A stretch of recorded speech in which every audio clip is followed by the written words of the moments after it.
Welcome to The Explainer. Today we're diving into what has to be one of the most profound and honestly bizarre historical ironies in all of human history. We're going to track a 1,000-year journey of complete accidents, weird fixes, and massive unintended consequences. It's essentially the story of how humanity's desperate attempt to cure death ultimately resulted in the creation of death's most efficient tool. Just to wrap our heads around the sheer scale of what we're talking about today, think about this number for a second. Right now, there are roughly 1 billion guns on the planet. That is literally 1 for every 8 people alive today. And the source data points out a truly staggering reality. Somewhere on Earth, in the next 2 minutes, a human being is going to be shot. And that average holds up every single day. So, the stakes of this invention, they really couldn't be higher. But you know what's absolutely crazy about all of this? Not a single one of those 1 billion guns was ever actually supposed to exist. The people who set this entire chain of events into motion weren't trying to build a weapon at all. They were just trying to make a medicine for living forever. So, how on earth did a medicine designed for eternal life accidentally become the modern firearm? Well, we're going to skip the usual agenda today because the sheer element of surprise in this story is just too good to spoil. Let's get right into it. Part 1. The Immortality Mistake. Okay, to find the true origin of the gun, we have to transport ourselves 1,200 years back in time to China. Picture this. You're an alchemist. The emperor himself is funding your research, paying you handsomely to find the literal secret to eternal life. But the recipe for this eternal life was made of incredibly mundane and frankly gross ingredients. You've got sulfur, which is basically a yellow mineral that commonly used to treat skin problems. You've got charcoal, which, is just burned wood. And then you have the secret ingredient, saltpeter. This was a strange white crystal they would scrape off damp cellar walls and old manure piles. When alchemists ground these 3 things together in a bowl, they inadvertently caused massive explosions. We're talking burning their hands, their faces, and literally burning entire buildings to the ground. Because they had absolutely no idea they had just made a weapon, they called this new mixture Huo Yao, which literally translates to fire medicine. In their minds, this was still medical research. It just needed some tweaking, right? And here's the deeply tragic irony of that medical research. The emperors weren't just watching from a safe distance. When alchemists made a promising batch, the emperors actually drank it.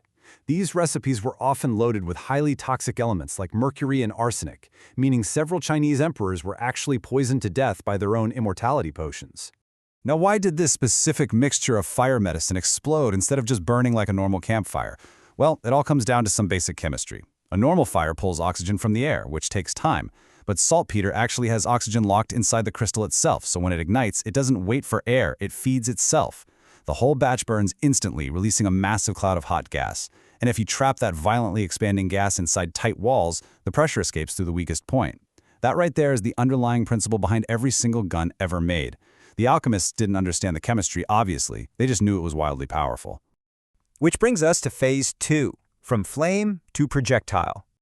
For about 200 years, this explosive powder stayed mostly harmless. It was used in fireworks, flares, flaming arrows, things like that. But war always finds a way to use new technology.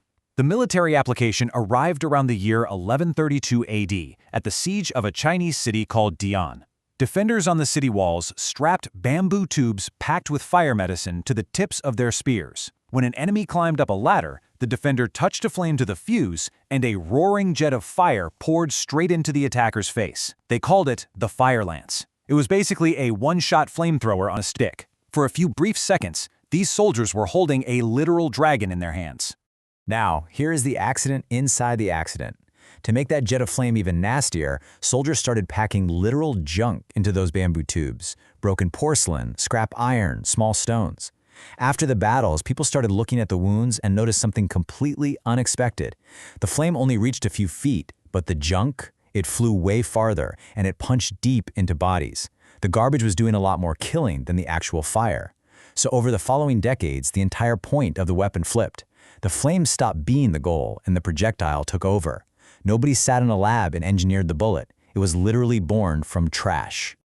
Let's move on to the wall breakers. Of course, if you want that junk to fly even farther, you face a pretty major problem. Bamboo can only hold so much pressure. If you pack in too much fire medicine, the tube is going to violently burst right in the soldier's hands. To stop their own weapons from blowing their hands off, armies needed metal workers to step in. You can see how rapidly the technology evolved to solve this pressure problem.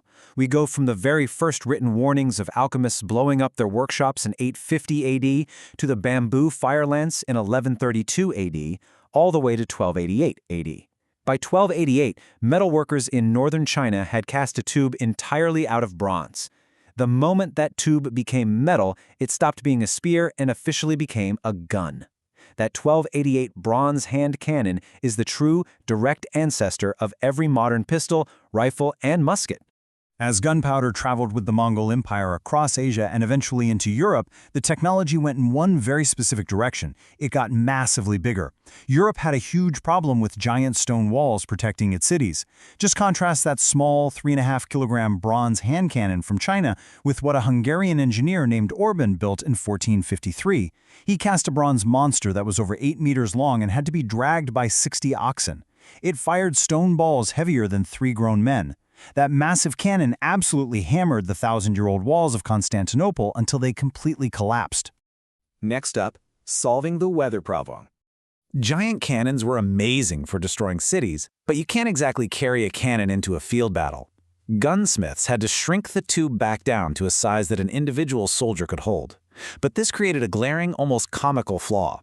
You couldn't actually aim early hand cannons. Why? Because you had to manually press a burning cord into a tiny little hole on the top of the barrel. So at the exact moment you fired, you were staring at a burning fuse, not your enemy.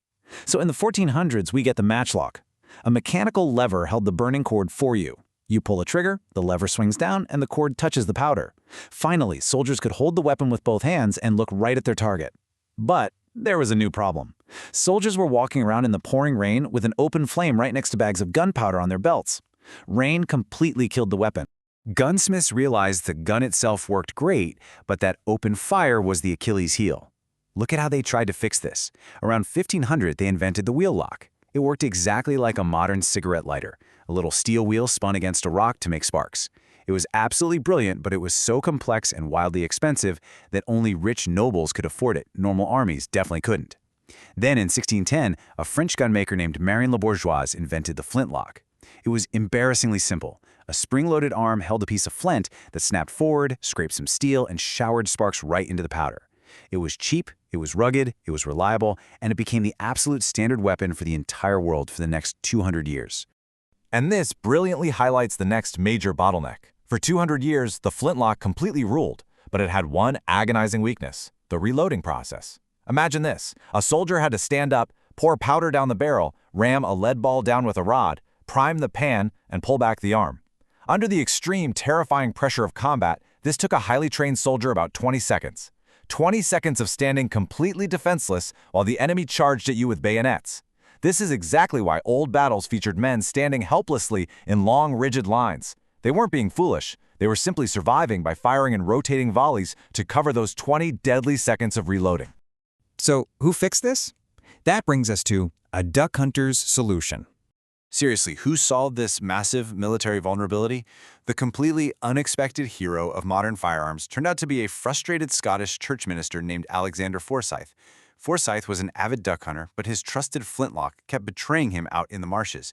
You see, when you pull the trigger on a flintlock, the powder in the outside pan flashes first. It creates this bright puff of light, and only a split second later does the main charge inside the barrel actually fire. The ducks he was hunting saw that bright flash of light and literally dove underwater, dodging the bullet before the shot even arrived. Forsyth was so deeply annoyed by these ducks dodging his shots that in 1807, this country minister goes and patents a totally new chemical mixture. It didn't need a spark at all. It exploded the exact instant you physically struck it. Suddenly, there was no flash, there was no delay, and because it was sealed, it was completely waterproof. It is pretty amazing to think that rain had beaten duns for 600 years, and the weather finally lost the battle simply because a clergyman wanted to shoot some ducks. Let's see how this all builds into the weapon you recognize today. Forsyth's instant impact ignition led directly to the invention of the brass cartridge in the 1860s. Gunmakers took the striking chemical, the gunpowder, and the bullet, and sealed all of it tightly inside one small brass case. Just like that, a 20-second agonizing reloading ritual became a seamless 1-second motion. Boom. Once loading was instant, you could stack these cartridges in a magazine and fire them one after another. This single invention gave birth to revolvers, repeating rifles, and the modern pistol. So just take a step back and think about this 1,000-year iterative loop of accidents and bizarre fixes. Nobody ever planned this trajectory. The original goal was eternal life, and they accidentally made fire medicine. They needed more damage, so literal trash became the first bullets. The bamboo kept bursting, so they cast bronze cannons that brought down entire empires. The rain killed the match cords, and ducks were dodging the flintlocks, so a frustrated hunter invented instant ignition. Basically, every single firearm built since then is just a faster, more efficient way of feeding a brass case into a metal tube. The historical irony here is practically unmatched. The alchemists working for the emperor had one job: find a way to defeat death itself. And in pursuing that noble but impossible goal, they accidentally handed death its absolute favorite tool. So I'll leave you with this. The next time you watch a movie, play a game, or watch a show tonight, and you hear the sound of a gunshot, think about what is actually happening. It's the exact same chemical event that exploded in a Chinese alchemist's bowl 1,200 years ago. Fire medicine going off inside a metal tube. So ask yourself, will you just hear a modern weapon, or will you hear a 1,200-year-old medical mistake? Thanks so much for joining me on this explainer. I really hope this completely changes how you view history. Catch you next time.